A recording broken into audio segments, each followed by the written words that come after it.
কেমন আছো বন্ধুরা? ছোটদের পুরাণ কথা চ্যানেলে সকলকে স্বাগত। বন্ধুরা, আজকে আমি বাসন্তী পূজার কথা বলবো। বাসন্তী পূজা কি?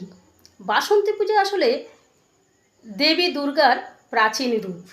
মার্কণ্ডেয় পুরাণে বলা আছে যে ঋষি মেধসের কথা অনুযায়ী রাজা সুরথ এবং বৈশ্য রাজা সমাধি দেবী দুর্গার আরাধনা করেছিলেন চৈত্র মাসের শুক্লাপক্ষে।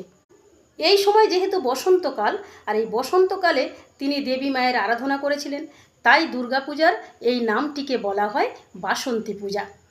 বসন্তকালে প্রকৃতি রাজ্যে সাড়া পড়ে যায়, নতুন প্রাণের সম্ভাবনা দেখা যায়, গাছে গাছে ফুল ভরে ওঠে, প্রকৃতি রাজ্যে যেন একটা সজীবতা সাড়া পড়ে যায়।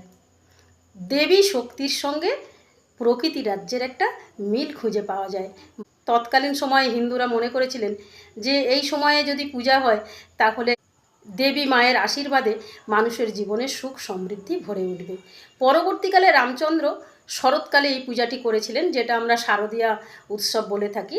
সেটাকে অকাল বোধন বলা হয়, কারণ আসল পূজা তো এই বসন্তকালেই হয়েছিল, আর রামচন্দ্র যুদ্ধে জয়লাভের জন্য শরৎকালে দেবী মায়ের আরাধনা করেছিলেন। অকালে এই পূজাটা তিনি করেছিলেন বলে ওই পূজাকে বলা হয় অকাল বোধন। কালক্রমে দেখা যায় হিন্দু বাঙালিদের মধ্যে জনপ্রিয়তা পেয়েছে। তবে বাসন্তী পূজা যে একেবারেই সমাজ থেকে উঠে গেছে তা নয়, বিভিন্ন জায়গায় এখনও মহা ধুমধামের সঙ্গে এই বাসন্তী পূজা করা হয়।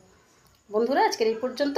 পরের দিন বলবো অন্য কাহিনী। আজকের কাহিনী কেমন লাগলো তোমরা লাইক কমেন্টস করে দিও। নিয়মিত আমার কাহিনী শোনার জন্য বন্ধুরা আমার চ্যানেলটিকে ফলো করে রেখো।